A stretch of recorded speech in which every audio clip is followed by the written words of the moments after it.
Boa noite, eu sou o jornalista Evandro Cordeiro e esse é o programa Tribuna Livre pela TV Rio Branco, canal 8.1, afiliada da Rede Cultura. Uma honra estar nesta segunda-feira maravilhosa com você, não é, para a gente discutir aqui os assuntos da nossa cidade, do nosso estado e do nosso Brasil.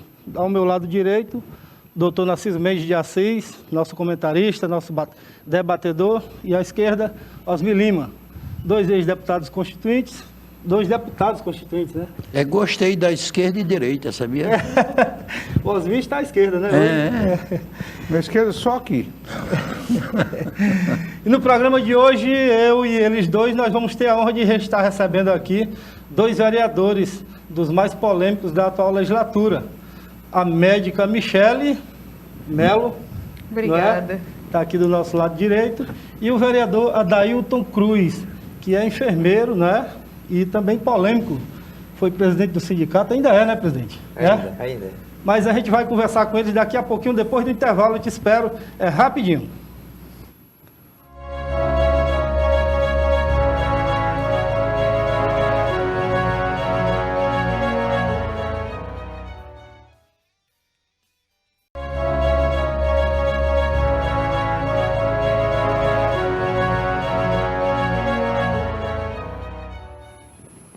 Bom, esse é o seu primeiro bloco do nosso Tribuna Livre desta segunda-feira e hoje eu quero apresentar para vocês aqui uma belíssima novidade. O nosso debate vai ser agora caricaturado, né? Está aqui conosco nesta noite o caricaturista, cartunista Daniel Cabral, meu colega de aula no Senac, né? Na nossa infância, Daniel. Daniel, seja bem-vindo, tá? É uma honra para nós. Está todo mundo aqui feliz com a sua presença e o telespectador vai poder acompanhar como é no Roda Viva, né? O Daniel está ali caricaturando os nossos convidados, né? Eu espero que ele não decepcione nem a doutora Michele, nem o doutor Adailton, né? Nem a nós. E nem a nós. Vai rolar nós também? Vai, Vai. Daniel?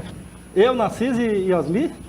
Eu, por exemplo, ele já mostrou ali uma foto minha, eu gostei. Eu saí simpático. Aí é primeiro mundo. Danielzinho é primeiro mundo. Seja bem-vindo, tá, Daniel?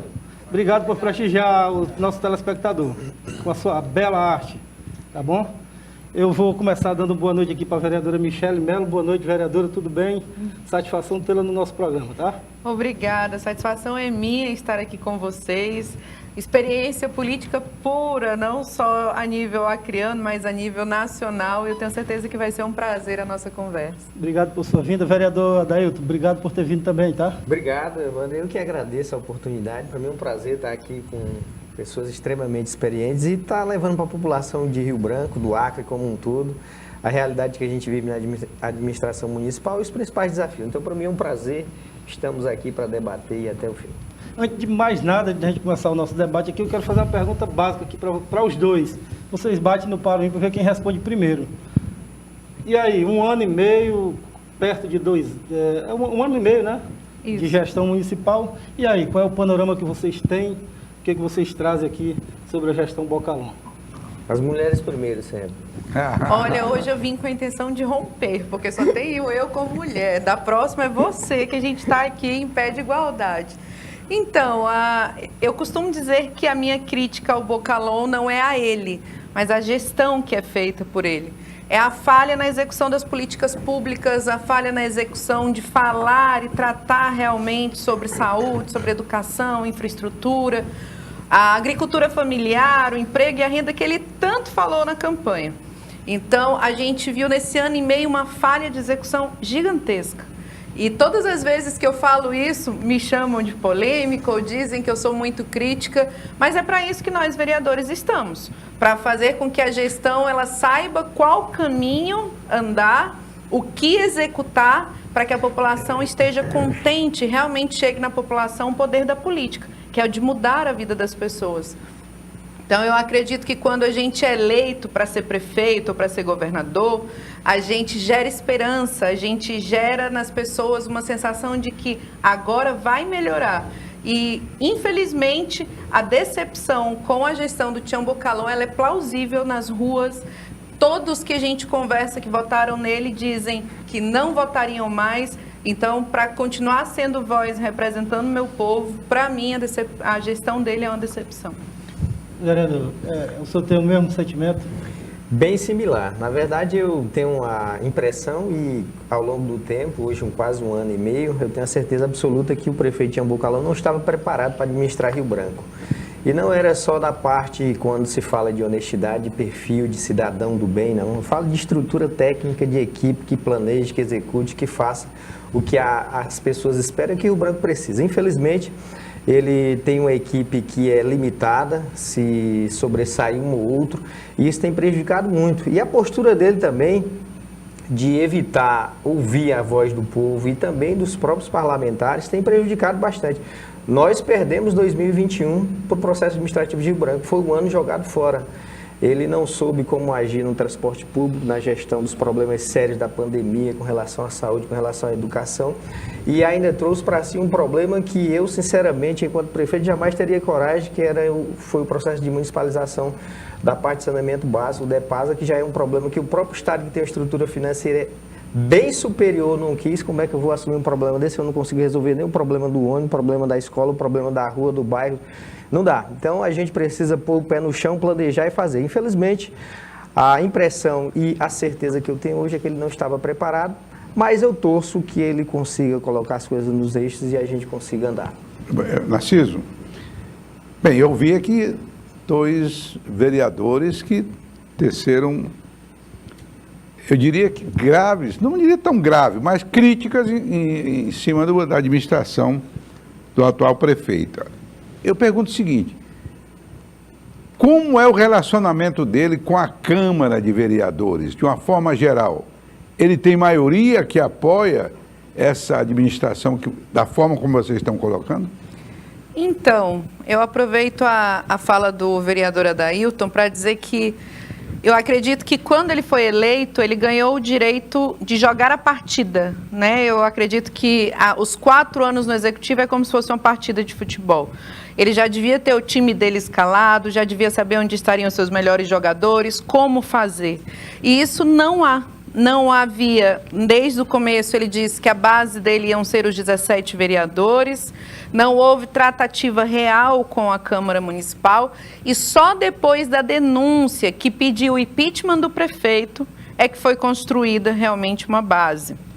E a duras penas, a base até hoje tenta dialogar, a gente procurou fazer isso, os vereadores que são base do prefeito procuraram fazer isso, inclusive agora para fazer a valorização dos servidores públicos, e a gente vê a peleja é grande da base dele.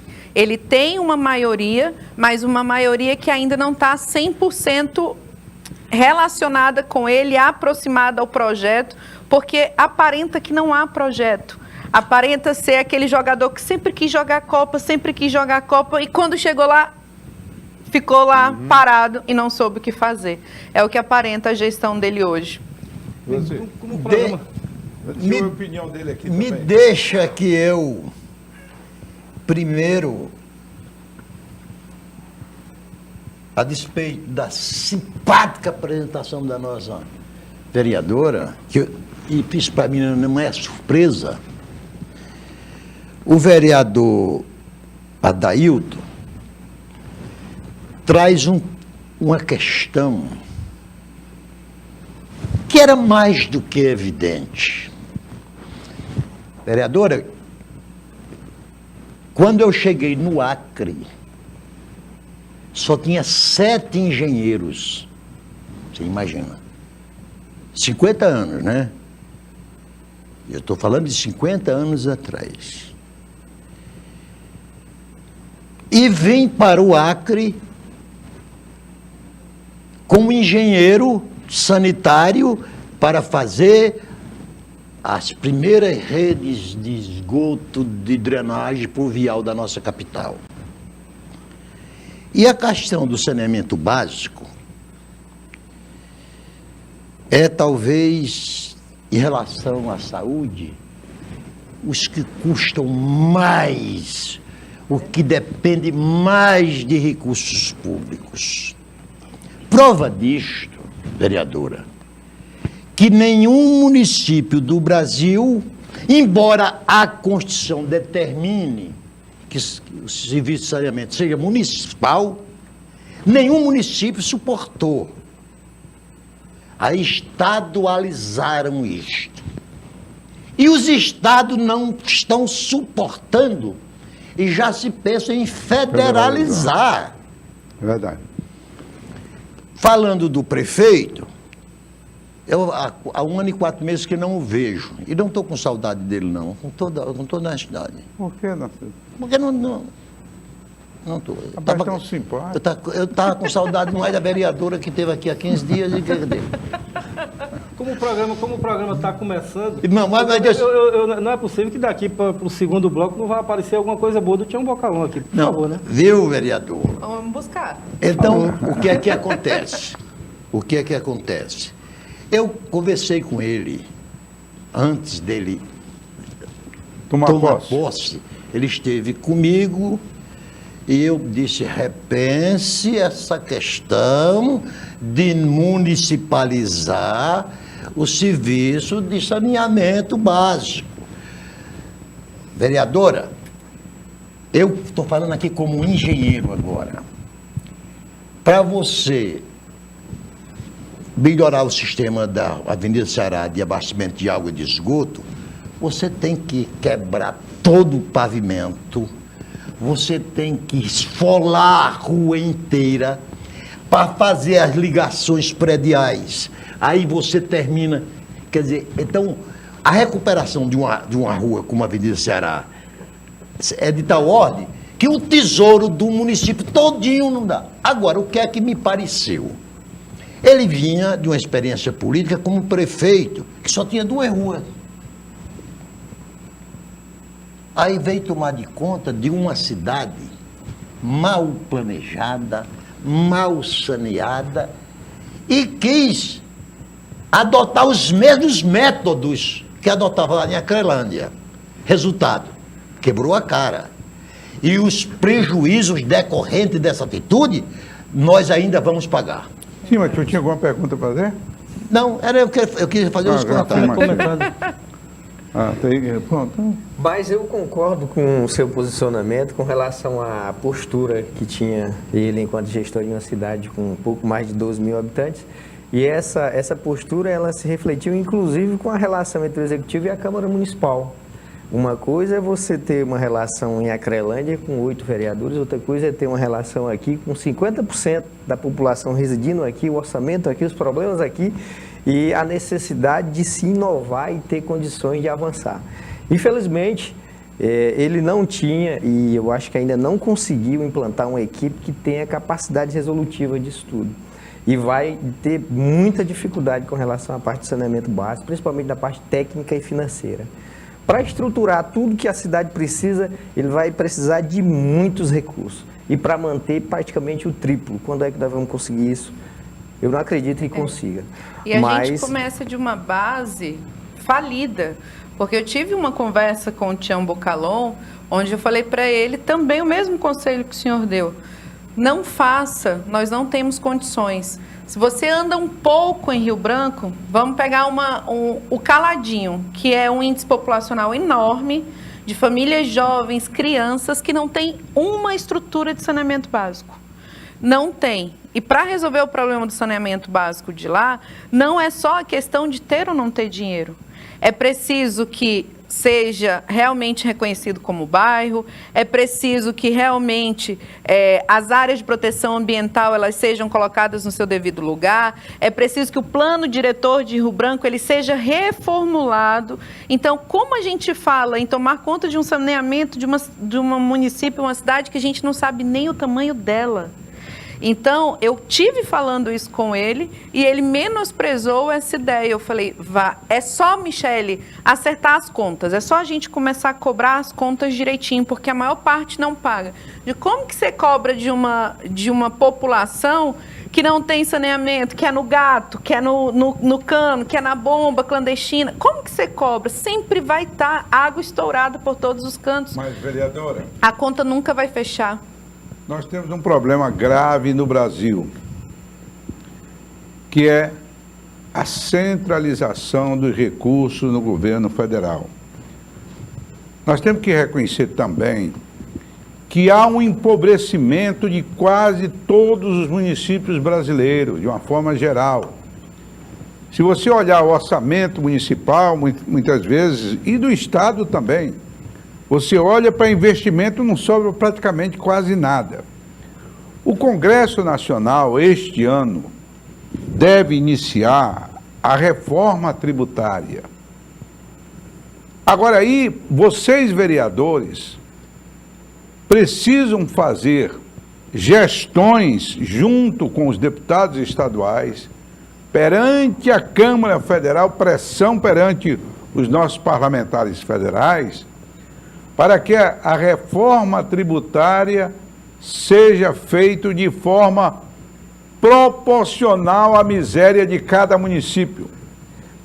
De cada cidadão, né, Oni? Ou de cada cidadão. Não é possível continuar. Dos recursos arrecadados, para encerrar, e gostaria de ouvir a opinião de vocês, de todos os recursos arrecadados, 10% fica com os municípios brasileiros, 20% com o Estado e 70% com a União. Não há prefeito também que faça milagre com isso. Sim, pois não, Bruno. Essa situação dos recursos é o coração de tudo. Se você não tiver recurso, não faz saúde, não faz saneamento básico, não faz educação. E realmente essa reforma tributária ela tem que ser feita com muito cuidado. E até o posicionamento que você coloca que seja olhado de forma mais carinhosa a questão social de cada região, é uma situação válida e que a gente precisa fortalecer isso. Agora, nós precisamos saber muito bem como é que está a cabeça da nossa bancada federal, nosso próximo presidente da República, porque até hoje os olhares não têm sido esse. Quem tem mais força, quem tem mais capital, puxa para si. É óbvio que nós vamos tentar fazer o que a gente pode. Agora, o resultado vai depender muito também da eleição que está vindo aí, até porque não vai ter reforma antes dessa eleição. Mas é um caminho ali que você coloca que eu apoio e concordo totalmente. Eu concordo, realmente. A reforma tributária ela é necessária, como outras tantas reformas a gente precisa a nível nacional, né? Não só essa. Eu acredito que desde a Constituinte, que houve ali uma necessidade de garantir, hoje ela precisa ver o que ela trouxe de benefícios, o que o processo trouxe de benefícios e reformular, porque o mundo muda, a gente mudou, tudo mudou. Mas eu também digo uma coisa para vocês, a questão de priorizar o que realmente tem que ser priorizado. Eu vou lhe dar um dado. Para cada R$1 gasto com saneamento básico, eu economizo R$4 na saúde pública. Isso é verdade. Vereadora, Né? Então, Essa inteligência a gente precisa ter essa como informação não iria passar em branco, que Não. eu iria trazê-la a público. mas nós vamos trazer ela no próximo bloco, que a gente vai fazer um intervalo. E a Vamos gente lá. vai também discutir o transporte público e uma série de outras coisas, inclusive a volta da sessão às quartas-feiras, né? Isso. Tá bom? E eu também gostaria de apresentar melhor a vereadora Michele e o vereador Adailton, né? Porque Vamos são lá. dois noviços na política e o que a gente queria... Certamente o telespectador quer conhecer melhor vocês, de onde vieram, como é que vieram parar na política, tá bom? Vamos fazer um intervalo, a gente volta já já sob a cobertura aí das caricaturas do Daniel Cabral. A gente volta já. Tchau, tchau.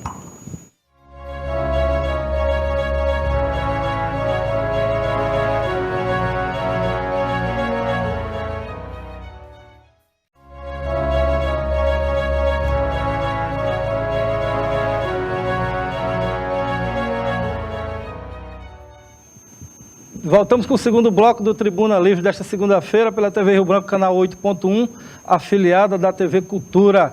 Hoje recebendo aqui na nossa bancada a vereadora Michele Melo, médica, e o enfermeiro Adailton Cruz, também vereador de Rio Branco. E a pergunta, sem dúvida, é com relação ao pleito deste ano, né? O ano é de eleição, né? Então é um assunto picante, né, Osmir? E eu pergunto aos dois aí qual é a pretensão qual a pretensão dos dois aí para 2022, para outubro? Vamos lá, Adailton. Perfeito. Então, com relação a essa... Com relação à questão política, quem já acompanha a nossa vida, o nosso trabalho, eu entrei na política agora, na eleição de 2020, e o nosso maior objetivo é contribuir com políticas públicas que fortaleçam o trabalhador, em especial da área onde a gente vive, que é a saúde. E o nosso maior objetivo agora em 2022, além de termos aí uma eleição estadual, uma eleição a nível federal, presidência, é que consigamos eleger um processo, um político, o presidente da República, um governo do Estado que tenha políticas mais centradas na parte do trabalhador. O nosso maior objetivo também é ter uma representação efetiva dos trabalhadores na Assembleia Legislativa. Então nós vamos focar especificamente nesse processo até outubro. Vereador, como foi que tu surgiu para a política? Tu é funcionário do Estado? Eu sou servidor público do Estado, comecei minha carreira profissional em Feijó em 2000. Você é nascido em Feijó? Sou de Tarauacá e vim para... Na verdade, nasci no Seringal Esperança, em Tarauacá. Com 7 anos de idade, fui desenganado e tive que vir embora para Rio Branco sozinho. Graças a Deus, consegui superar e em Feijó foi onde eu comecei minha experiência profissional. Lá eu fui secretário municipal de saúde e depois fiz o concurso público para Rio Branco, passei, vim trabalhar no pronto-socorro, depois teve da prefeitura também, passei. E entramos no mundo sindical para termos uma representação efetiva, porque na época eu discordava da política sindical do nosso Estado. Tu és o presidente atual, né? Tu és o presidente atual Sou do o presidente sindicato. atual. Fui É o reeleito. Sindicato dos Servidores Estadual da Saúde, não é isso? Isso, É assim? presidente do Sindicato dos Trabalhadores de Saúde do Estado. Fui eleito em 2016 e reeleito em 2019, encerrando agora o ciclo. Sinal que fez um bom trabalho, né? E a rigor, o senhor é um dos que se elegeu, né? Na saúde? Vamos ouvir aqui a vereadora Michele. As mulheres agora. Aí depois eu tenho uma pergunta a fazer. Tá aí a vereadora Michele. Então- De família tradicional já, né, vereadora? Seu pai, o Nelsinho, seus tios, todos muito envolvidos na política. Como é que pintou esse desejo de entrar para esse mundo? Então, o que me impulsionou foi diferente, foi indignação. Apesar de ser uma pessoa de uma família tradicional política, eu sempre tracei o meu caminho longe da política. Então, eu sou servidora pública também, sou médica da saúde pública. Eu amo cuidar das pessoas. O meu propósito de vida é cuidar de gente, cuidar das pessoas. Eu acho que as pessoas são, de fato, os seres magníficos que Deus colocou nessa terra e me sinto muito bem cuidando de gente. E aí, a trajetória, o processo que eu vivi foi um processo de uma mulher que saiu de casa com 17 anos, foi morar na Europa, foi morar em outro lugar, viveu uma vida de imigrante, que não é uma vida fácil, viu muitas coisas e quis trazer de volta para o Acre. Então eu vi saúde pública que funciona, educação que funciona, uma cultura política que hoje a gente ainda precisa implementar de forma melhor aqui no nosso Brasil, no nosso estado. E eu vim achando que como profissional liberal, como autônoma, como médica, eu fosse conseguir entregar esse mundo. E não consegui. Justamente por isso, eu sou médica de família e comunidade e eu vi que de 6 em 6 meses eu passava o remédio de verme para o menino. E o menino voltava com verme. E aí eu ia lá fazer uma visita na casa do menino e o menino morava do lado do esgoto. Vence o esgoto, não venceu. E aí eu comecei a ficar indignada porque passando e ensaiando o esgoto continuava lá, passando e ensaiando o esgoto continuava lá e o meu menino continuava tendo os mesmos problemas. Quando eu tive a oportunidade de fazer gestão pública, que fui diretora do pronto-socorro, eu digo, pronto, agora eu vou conseguir mudar, transformar, né, colocar toda a minha vontade e impactar. E consegui fazer muita coisa, mas não consegui fazer tudo que eu queria. Que era, de fato, uma saúde pública justa, com equidade, dando mais para quem precisa de mais, e a gente conseguindo entregar ali o que é de direito para todo mundo. E aí, nessa construção, eu entendi a importância da política, que até então eu não entendia. Eu achei que bastava ser profissional, bom, dedicado, honesto, que a gente conseguia. E eu entendi que é na política que a gente toma as maiores decisões em relação à nossa sociedade. Bom, a minha Narciso, pergunta... antes de você perguntar, só uma pequena observação, antes de você perguntar. Você me lembrou agora um médico que nós tínhamos em Cruzeiro do Sul, que o cliente ia entrando, ele já... Como é seu nome da porta? É fulano de tal. Ele anotava, aí passava remédio para verme e biotônico fontoura. Pronto. E já resolvia. Já resolvi. Faltou olho de bacalhau. De antemão eu quero dizer que depois que a TV Rio Branco foi afiliada à TV Cultura, nós ganhamos espaços como este e vamos dispor de mais espaço ainda para cumprir o que está na Constituição, regionalizar os meios de comunicação. Eu não vou citar o nome das outras exuberantes redes, mas ela só permite 10 minutos de manhãzinha e 10 minutos à noite para se comunicar. Então a TV Rio Branco quer se transformar numa televisão que o povo do Acre, através dos seus representantes, tenham espaço e tempo para trazer suas agrúrias a público. Aí vem minha pergunta. A Constituição, e mesmo os países que não têm Constituição, a Inglaterra não tem Constituição, imaginou? Tem outra cultura. Né? Tem outra cultura. O que é que acontece, vereadora? Você sentiu lá, né? A própria natureza nos ensina que o Estado, muitos discutem o Estado grande, o Estado pequeno, o Estado grande. Eu acho que o Estado tem que ter o tamanho necessário. Concordo. Necessário. E para que o Estado seja necessário, Equilibrado, né, Nascimento? 3 questões se sobrepõem a todas as demais: educação, saúde e segurança pública. Isso mesmo. O resto, a iniciativa privada pode fazer em associação com o Estado, pode fazer sozinho e assim. Como nós estamos diante de um enfermeiro e de uma médica, eu questiono um desses 3 itens, no caso, a saúde pública. Como é que anda a nossa saúde pública? Porque eu estou aqui diante de uma matéria que chegou às minhas mãos, de autoria do vereador Adailton Cruz, fazendo críticas horrorosas ao nosso sistema de saúde pública, no qual está faltando até dipirona. Perfeito. A nossa saúde pública, a vereadora Michele é testemunha disso, sente na pele, assim como os pacientes. Só não sabe hoje a realidade da nossa saúde pública quem está bem de saúde. No momento que você tiver necessidade, você vai saber a realidade. E essa realidade, ela vai desde a operacionalização de leitos, que não tem. Nós não temos leito para atender a população, não tem acesso suficiente para todos. Isso é fato. Nós precisamos de política para ampliar a oferta de leitos. E hoje, situações básicas como essa, que é a oferta de medicamentos essenciais para atender os pacientes em situações agudas, está faltando. Está faltando dipirona, está faltando tilatil, está faltando tramal. Se você fraturar um braço, por exemplo, chegar no pronto-socorro morrendo de dor, vamos ter, a equipe médica lá vai ter que escolher uma medicação com efeitos colaterais imensos, porque não tem dipirona. E o Estado parece inoperante nesse sentido. Então, a gente fez isso como um clamor. É inadmissível você, com a crise, por exemplo, de colelitias ou cálculos renais, ir para o hospital e não ter o analgésico, não ter a solução. Mas permite isso fazer é uma ligeira realidade. parte. Você falou que não temos lei. No atual governo, foram criados 2, digamos, hospitais para Covid e que depois ele não permaneceu ativo para Ele não servir desativou, né? não desativou. E houve uma ampliação recente ali do pronto-socorro, né?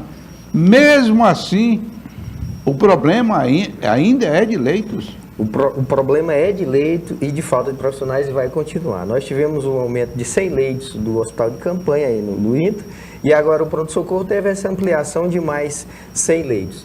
Nós temos hoje no estado... E o do Juruá também. E do Juruá. O Juruá, 70 leitos. Hoje nós temos... São 270 leitos. Hoje nós temos no estado, somando leitos públicos e privados, nós temos 1.500 leitos para atender 1 milhão de habitantes.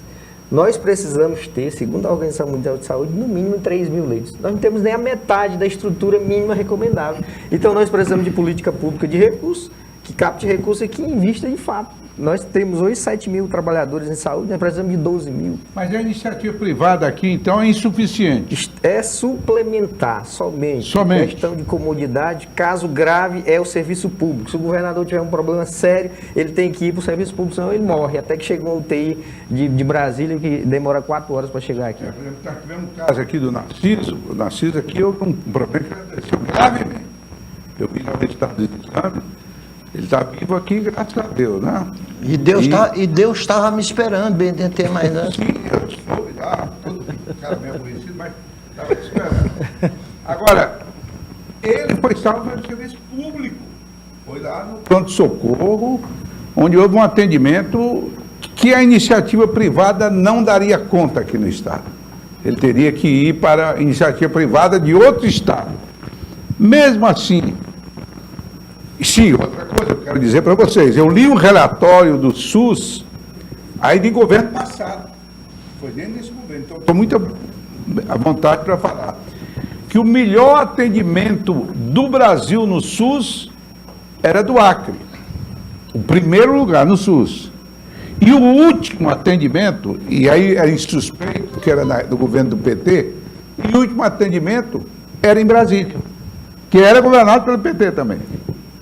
O último, pior atendimento que tinha SUS era em Brasília. E o melhor atendimento era do Acre.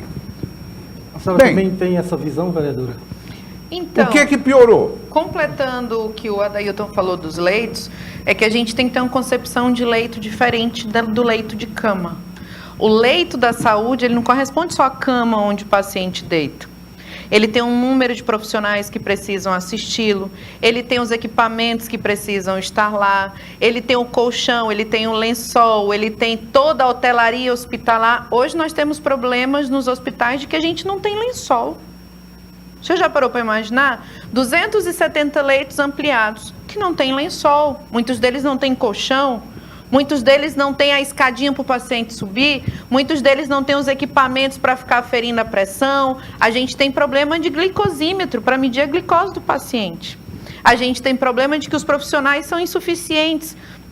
Na UTI, se eu não tiver um número X de profissionais, que é protocolo, que é discutido pelo Ministério da Saúde, por todas as organizações que se envolvem na saúde, eu bloqueio o leito, eu fecho o leito. Não adianta ter só a cama. Porque eu preciso assistir o paciente minimamente. E essa assistência a gente não consegue Vereadora, dar. a pandemia talvez não tenha colaborado com...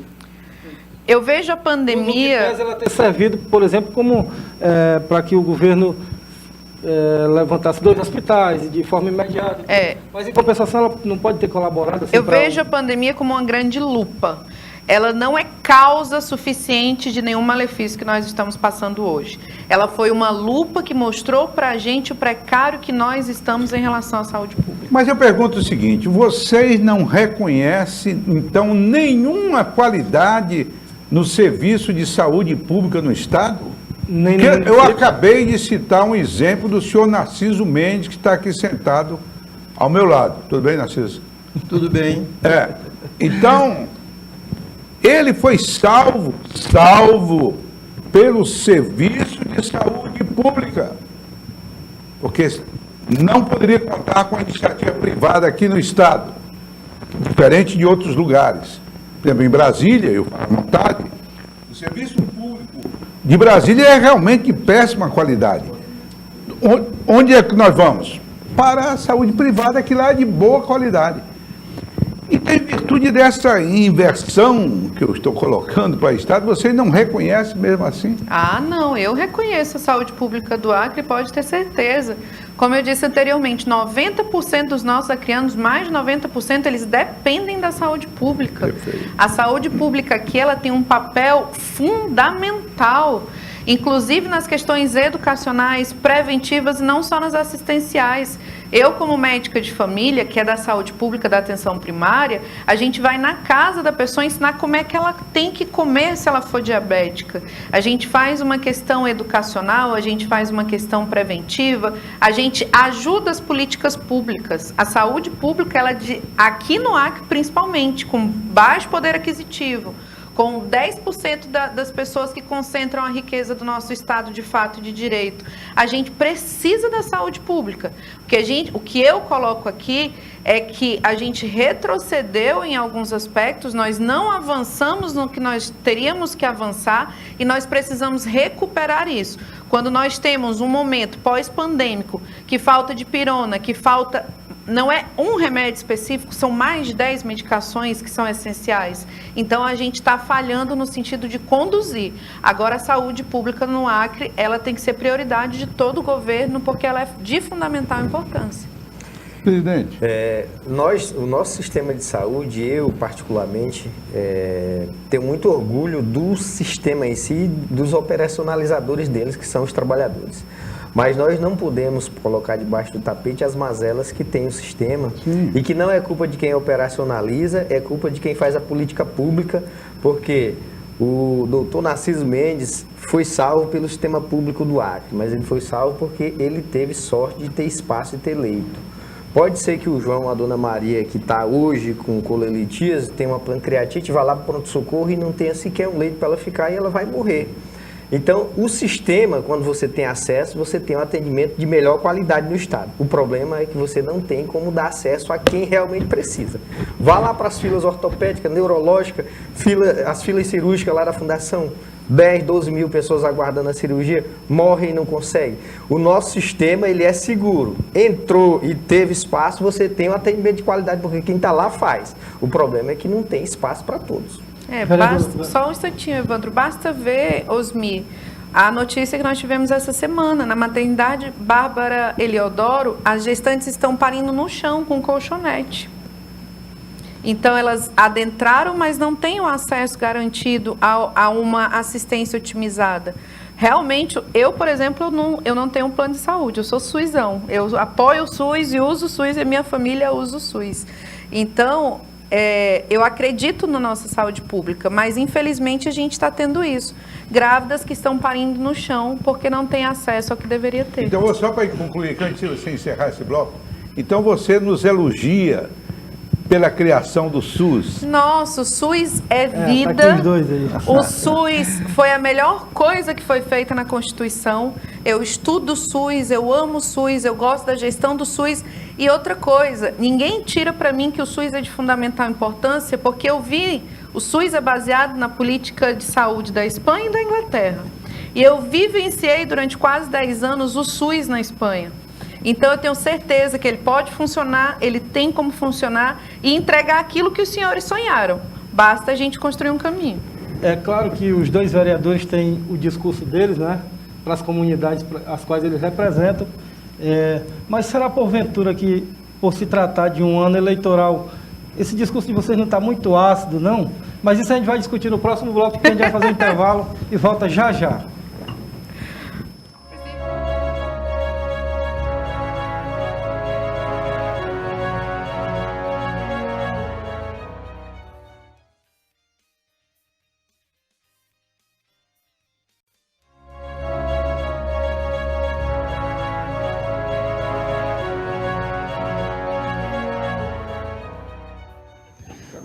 De volta para o terceiro e último bloco. Poxa vida, já vai terminar o programa, né? Já é o terceiro e último bloco. É porque a conversa tá boa, o papo tá bom. Enquanto isso, o Daniel Cabral tá ali caricaturando os nossos convidados e você em casa prestigiando com a sua audiência, né? Com a sua atenção para o programa Tribuna Livre, TV Rio Branco, canal 8.1, afiliada da TV Cultura. Antes de fechar o bloco anterior, eu disse o seguinte... A vereadora Michele e o vereador Dailton, eles têm as comunidades para quem eles dirigem os discursos deles, né? E esse ano é ano de eleição. Não seria por isso que o discurso de vocês está assim meio, sabe? Não tem nenhum tipo de qualidade que vocês possam reconhecer, né? Isso mesmo, não você colocou assim? bem. Não tem, quer dizer, o Bocalhão não tem nenhuma virtudezinha. Você disse que tinha 3. Deixa eu acrescentar nessa pergunta do Evandro e do Osmir uma questão. O ensino público, ele tem responsabilidade. O ensino básico municipal, o ensino médio estadual. E o ensino universitário federal. Deixa isso para lá e vamos agora para a saúde pública. O que é? Mas tu vai tirar a nossa pergunta? Não. Está dentro do... O que é? Está dentro. o que é de responsabilidade do município e do Estado em relação à saúde pública. Acrescentando você. Não, mas nós Não, tá estamos interessante querendo que se uma faça notícia esse- que desse uma notícia boa, ou encontrasse uma virtude no Então, Tião. conte a Aí depois virtude. responda essa questão do Narciso, porque a nossa, aí do Evandro, aqui, você não encontra virtude nenhuma no Bocalão. Presidente do Sintesar aqui. Primeiras mulheres, não, de novo? Ela está Aí empurrando muito para aqui. gostei, aí gostei. Então, primeiro eu quero deixar claro que não são virtudes do Bocalon. Ele, como pessoa, ele não está sendo julgado aqui. Então, Sim, eu quero claro. deixar claro que não é o Claro. caráter, que não é ele como pessoa. Nós temos que ter essa tolerância mútua de entender que nós somos rivais apenas no campo das ideias, no campo das ideologias, e não no campo humano, realmente. E eu acredito que... O Bocalão até parece, vereador, assim, com um homem de muita boa vontade, né? Ele, do ponto de vista pessoal, né? Eu já fui muito questionada por ser uma pessoa que fala mesmo. E assim, Evandro, eu não falo para nichos de pessoas. Graças a Deus, eu fui... Eu só provoquei. eu fui eleita amplamente. Eu tento Claro, trazer a claro. voz do povo. E o povo, ele teve essa esperança depositada no Tião Bocalon. Tanto é que ele teve uma expressividade de votos em relação a sua oponente. Mas o que a gente não consegue ver, essa esperança, ela se tornou uma decepção. Eu acredito que boa vontade de governar, seja na esfera municipal, na esfera estadual, qualquer um de nós que pleiteia isso tem. Ninguém quer chegar lá para fazer errado, ninguém quer chegar lá para errar. Todo mundo quer ganhar o jogo, todo mundo quer ganhar a Copa. Mas, infelizmente, o grande erro que se dá no campo da política é o que não pode acontecer, que é a falta do diálogo, a falta da comunicação. Isso na política traz um erro básico que não deveria existir. A grande virtude que ele tem para mim hoje é que ele ainda tem 2 anos e meio para se Pra consertar. consertar. Pode mudar, né? Boa. Pode mudar, não é, vereador? Exatamente. Pode mudar, claro. Com relação ao prefeito Tião Bocalon, eu tenho a questão pessoal, que eu tenho a minha imagem e já tenho acompanhado de perto. Ele realmente é uma pessoa extremamente séria e procura ser honesto em todos os seus atos. Eu tenho acompanhado, inclusive, como é o dia a dia dele com relação à estrutura pública. Ele não usa sequer um veículo da administração para realizar as atividades externas dele. Ele usa o veículozinho dele, o combustívelzinho do bolso dele. Então, ele é uma pessoa muito séria e fiel também aos que estão com ele. Inclusive, ele tem pecado muito com isso, porque tem dado o braço, tem colocado a mão em cima de pessoas que não merecem a responsabilidade que ele coloca. Isso tem, inclusive, prejudicado. Agora, tem alguns passos de gestão que ele tomou que eu considero positivo. Um exemplo clássico para mim é a implantação de um salário mínimo para o servidor público municipal. Isso é um marco, um exemplo e que realmente demonstra a valorização do servidor municipal e que até então não tinha uma e não tem sequer uma prefeitura no estado que tenha tido esse marco. Então isso para mim é extremamente significativo. Outro ponto que eu considero positivo é a demonstração de boa vontade dele. Ele quer realmente resolver.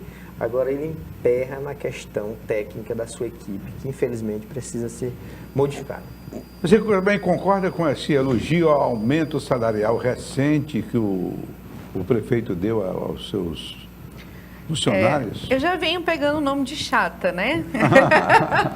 Mas o que eu vi, né? O vencimento base do salário do servidor municipal, ele era de 900 e um pouquinho. E tinha um complemento que trazia o vencimento base próximo do salário mínimo. Então, realmente, o aumento, ele não foi tão significativo. O aumento em si, a categoria esperava um pouco mais, os servidores esperavam um pouco mais, porque trazendo a miúdo, a diferença não foi tanto. Vai diferenciar quando eu tenho um vencimento base, que é de 900, e agora ele passa a 1.400 na aposentadoria, INSS, mas para comprar comida e pôr comida na mesa não diferencia tanto. É um ganho? Votei a favor? Votei. Tudo que for para valorizar o trabalhador com zelo e honestidade terá o meu apoio. Mas nós poderíamos ter avançado um pouquinho mais. Eu acredito que ainda dava para fazer um pouquinho mais e é o sentimento do servidor público. Mas, minha vereadora, meu vereador, e a tantos quantos candidatos venham ser na próxima eleição. Na hora que eu ouvi um candidato dizer eu sou honesto, já perdeu o meu voto. Porque honestidade não é qualidade de homem público. É obrigação? É obrigação.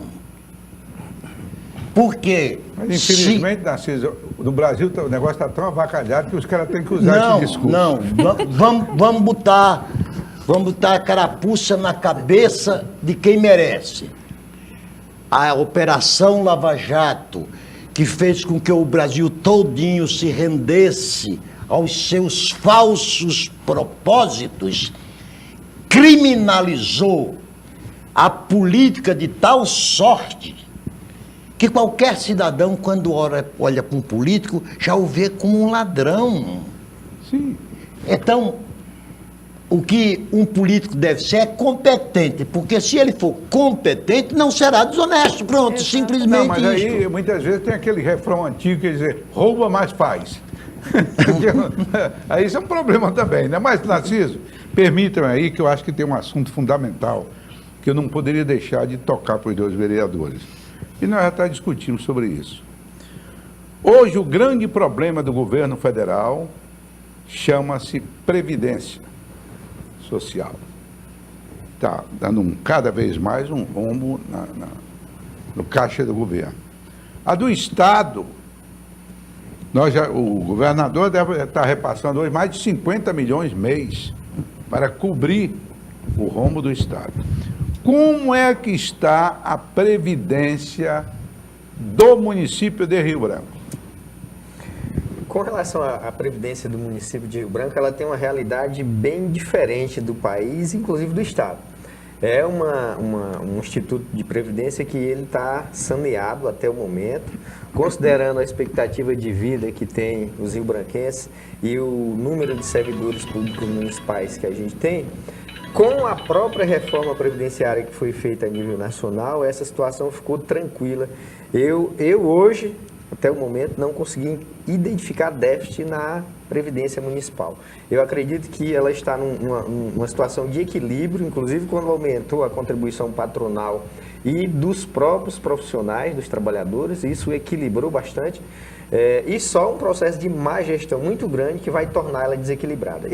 O servidor público municipal pode dormir tranquilo, então, né? Exatamente. O próprio prefeito Sebastião Por alguns anos, ele né? recebeu Pelo essa menos por situação alguns muito anos. tranquila com relação à Previdência do município. Muito tranquila. Diferente do Estado, que teve aquele rombo lá em 94, no Nacional, tudo. Eu concordo com a Ailton. A gente estudou, inclusive, como está a situação para poder fazer as diligências em relação à LOA, em relação à questão orçamentária. E a gente realmente encontrou que, pelo menos na gestão do Tião Bocalon, é necessário realmente a pior gestão de todas para conseguir destruir a RBPrev, para conseguir fazer com que a Previdência de Rio Branco ela entre em colapso. Ela está bastante equilibrada e ali a manutenção da gestão já garante aos nossos servidores a sua paz. Vereadora, o assunto é ótimo, interessante, mas nós estamos em ano de eleição. E a senhora é de um partido muito forte, o PDT, né? Tem presença marcante na Câmara e na Assembleia Legislativa, né? E na Câmara Federal também com um deputado federal. E aí, o PDT, como é que vai se comportar no Acre, em Rio Branco? A senhora é candidata pelo partido, enfim. Nós temos dentro do PDT uma construção muito grande. O PDT fez um planejamento de 12 anos para governar o Estado, então há esse espírito dentro do PDT de construção. Há quantos anos?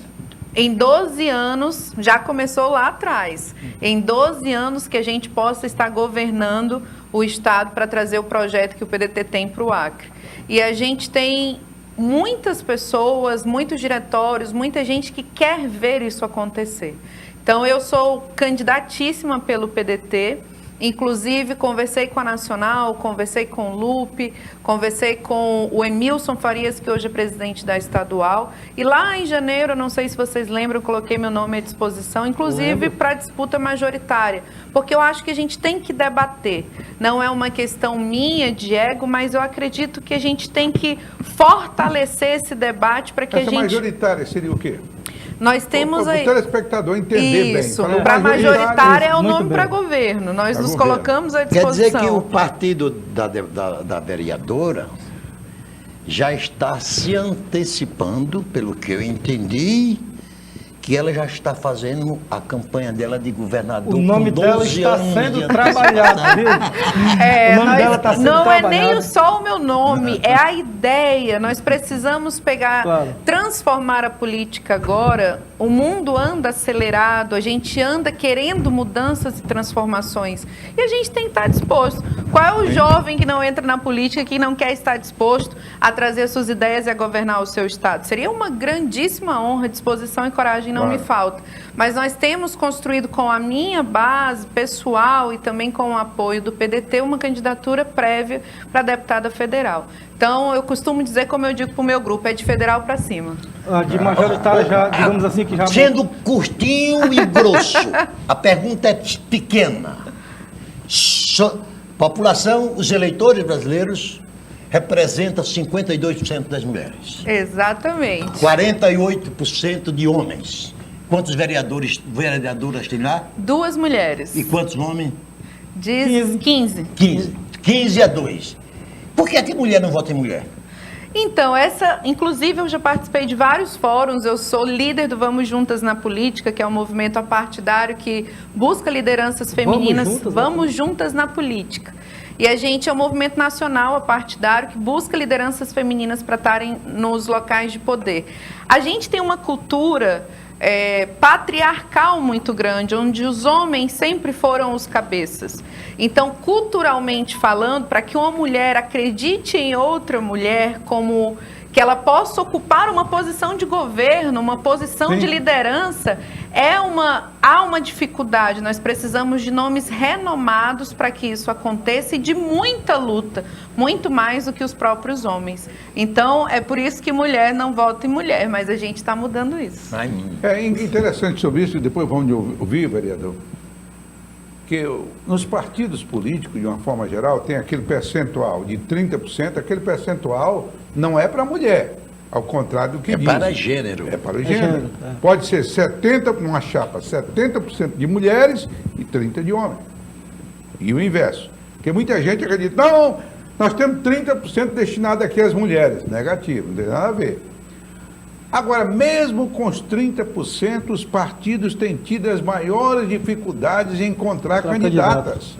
É verdade. Você tem razão, o sistema patriarcal impediu que as mulheres tivessem mais iniciativa.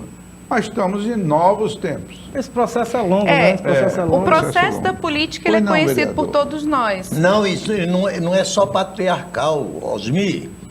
Você sabia que a mulher votou no Brasil pela primeira vez Em 1932. em 1932 e foi uma conterrânea minha do Rio Grande do Norte, da cidade de Mossoró. Quer dizer, até 1932 nem votar a mulher podia. E a política ela é feita por tempo, disposição, tempo e dinheiro. Que geralmente sempre quem tinha isso eram os homens e não as mulheres. Elas ficavam em segundo plano na dependência financeira dos seus maridos, dos seus pais. E hoje em dia isso está invertendo. Por isso que nós temos mulheres sendo apontadas como novas lideranças. Há um estudo que mostra que quando nós temos um parlamento, um legislativo páreo, com paridade de homens e de mulheres, ele representa a nossa sociedade.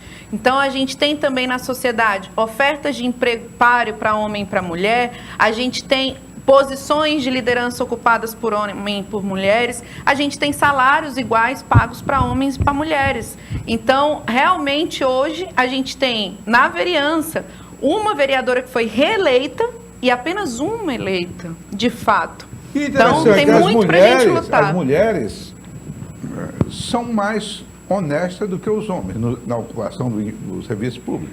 Sim. Estava provado já que as mulheres que ocupam São menos Espaço corruptas menos corrupto. e elas fazem mais políticas públicas voltadas para a saúde, para a educação e para a qualidade de vida de jovens, crianças e idosos. Vamos ver o nosso vereador aqui. Tá vendo onde foi parar a pergunta sobre o PDT, né? Chegamos num assunto mais Mas interessante. você ali aqui Mas o nosso- o vereador, o seu partido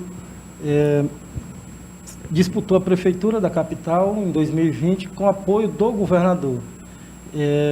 Pelo que se desenha, pelo que é notícia, fato, não será possível estar junto com ele agora, na eleição de outubro, quando ele disputa a reeleição. É verdade, não vai ser possível. É verdade, os caminhos tomados nesse processo político deixaram o PSB bastante distante dessa questão do governo. E falando inclusive de forma pessoal, eu nunca apoiei o governo pós-eleições. Eu apoiei o atual governador na campanha por acreditar e depois, com o processo de gestão, me afastei e mesmo no processo eleitoral do município eu me mantive distante.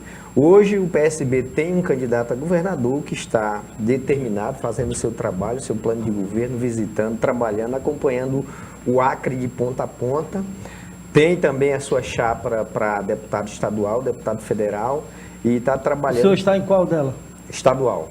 E está trabalhando para a gente conseguir consolidar isso e levar para o segundo turno. Eu já tenho um compromisso com o nosso candidato a governador, que é o pré-candidato, que é o deputado Genilson. Espero muito que a gente consiga consolidar e chegar ao final das eleições com um processo vitorioso, porque eu acredito muito que hoje o melhor para o Acre é o deputado Genilson, até pela postura, pela forma que ele trabalha a política. Só me desculpe aqui, eu não entendi direito. O seu partido é o PSB? PSB, Ah, Partido Socialista Brasileiro. Pouco antes de iniciar o programa aqui, eu estive conversando com um professor aí, que faz parte da coordenação de uma das chapas para a disputa do governo, e ele me deu a informação segundo a qual tem conversa até adiantada no sentido de o deputado Genilson Leite fazer parte da chapa do senador Petecão. Que informação o senhor tem nesse sentido? Conversas elas estão acontecendo com o Petecão, com o próprio Jorge Viana, conversas bem aproximadas, inclusive com a Mara Rocha.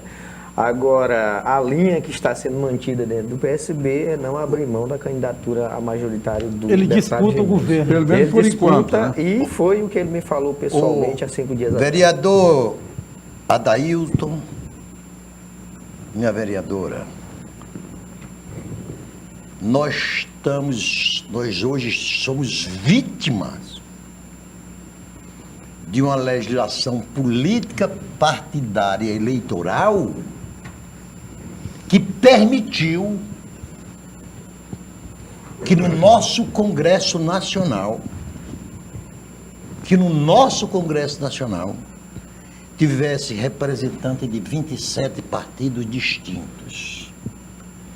Na Assembleia Legislativa do Acre, dos 24 deputados estaduais, 16 são de partido político distinto. Então, isto que está acontecendo, esse dilema que vocês estão passando, decorre de nós termos uma legislação que é a mais avacalhada do mundo. Na Inglaterra, onde você viveu, há 200 e tantos anos, 2 partidos se revezam no poder, e quando, que é o trabalhista e o conservador, e quando muito entra o Partido Liberal para formar a maioria de um dos 2 lados. Nos Estados Unidos, republicanos e democratas. Aqui no Brasil, Osmi, a gente que esteve no Congresso, você esteve com gente, o presidente da República, para formar uma maioria, vereadora, tem que se aliar com 15, 20 partidos, às vezes completamente ideologicamente diferentes. Mas quando nós estivemos no Congresso, Narciso, tinham poucos partidos também, né? A nossa primeira eleição aqui no Acre, há uma tradição disso.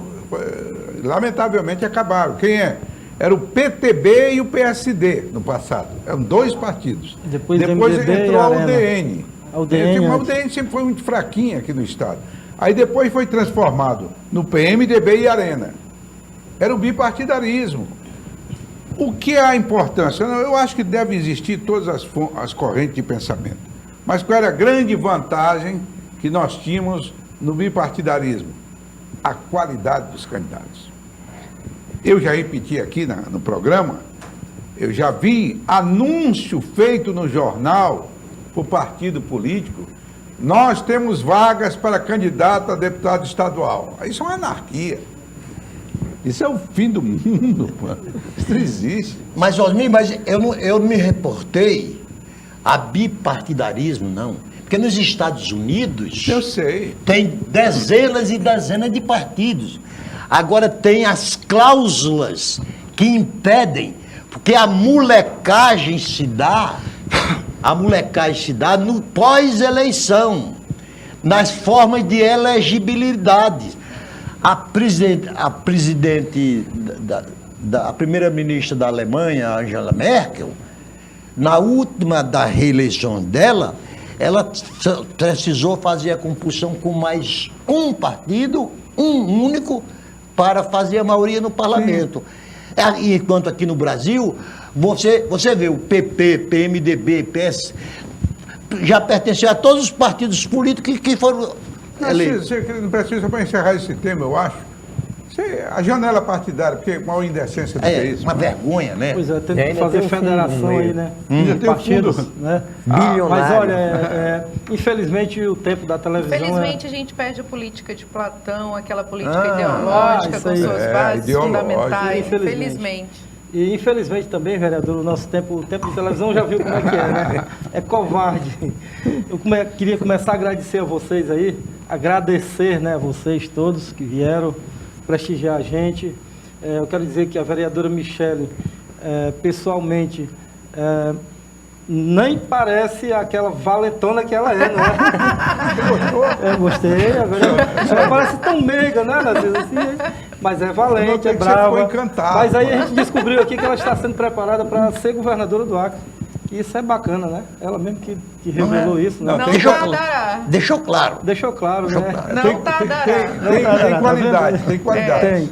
Meu Então- pai me ensinou que quem não sabe o que quer, qualquer coisa serve. Então, determinação e objetivo a Tinha gente que ser tem. o Nelson Braz, né? Leve um abraço ao Nelson Braz, nosso Obrigada, amigo. obrigada. E eu queria te E o agradecer. meu também, que eu gosto muito do teu pai, tá? Obrigada, Da obrigada. família inteira. Obrigado, vereadora, por ter vindo. A sua presença contribuiu muito com o debate e a gente já deixa o convite aberto para outras vezes aí, tá? Obrigada a vocês. Sempre que quiserem, eu gosto muito de conversar, né, Narciso? Gosto muito, fico à disposição. Eu acredito que o que vocês estão fazendo deve ser divulgado completamente. A gente precisa dialogar sobre política, sobre políticas públicas. A gente precisa levar isso principalmente para o nosso jovem. Ele precisa entender o processo. Também, não? Então, vocês me convidando, eu estarei aqui para a gente fortalecer a nossa política e ao lado de pessoas que eu admiro, que eu respeito, que eu tenho a honra de estar. Obrigada. Obrigado, Obrigada vereadora. mesmo. Vereador Dailton, obrigado por ter vindo. Eu não vou formalizar aqui os mesmos elogios à vereadora, mas sinta-se elogiado da forma que... Eu que agradeço. Pela sua inteligência. Pronto. Pela sua inteligência.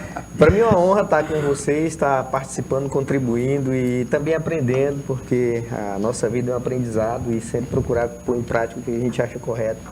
E como a vereadora Michele me colocou, fazer a boa política, a política que respeite, que busque sempre o melhor e que coloque o interesse coletivo acima de tudo. Então, para mim foi um prazer, muito obrigado e estou à disposição. Obrigado, vereador. Já se sinta convidado para um próximo. E nós vamos encerrar aqui o programa, Narciso, Osmir e os convidados nossos, convidando aqui para... Por aqui, né? Por aqui mesmo? Vamos apresentar o resultado do nosso colaborador, Daniel Cabral, né? Ai, Nosso que linda que eu cartunista. fiquei. Obrigada. Tá aí a caricatura da vereadora Michele. Mas dá um foco dele aí. Obrigada Olha aí, mesmo, Márcio. de coração. Olha, essa é a minha segunda caricatura, viu? Vou guardar. Obrigadão. Tá aí, vereador. Obrigado. Pode dar de presente pro vereador, Daniel? Lógico. É a nossa lenda, né? Narciso Mendes. Olha aí. Olha o Narciso. Sempre pode, né? Olha, Márcio. Narciso Márcio. Ficou lindo, ficou ótimo. Tá Muito mesmo? bom, Osmir Lima. Obrigado, viu? Osmir Lima, umas duas. Narciso, quantas décadas mais novo aqui, Osmir? Ele pediu, né? Osmir fez a campanha de Plácio de Castro. Daniel Obrigado. Cabral, Obrigado, uma honra Saí. ter aqui com a gente. Muito obrigado, por prestigiar a gente, Márcio, tá? como eu Que tô a sua jovem. arte continue ganhando o mundo aí, tá bom? E ao nosso telespectador, quero agradecer muito. Obrigado pela sua audiência, pela sua preferência. E na próxima segunda-feira a gente volta com Tribuna Livre e outro tema Ótimo. bem picante, seguramente. Até já, até segunda-feira, digo.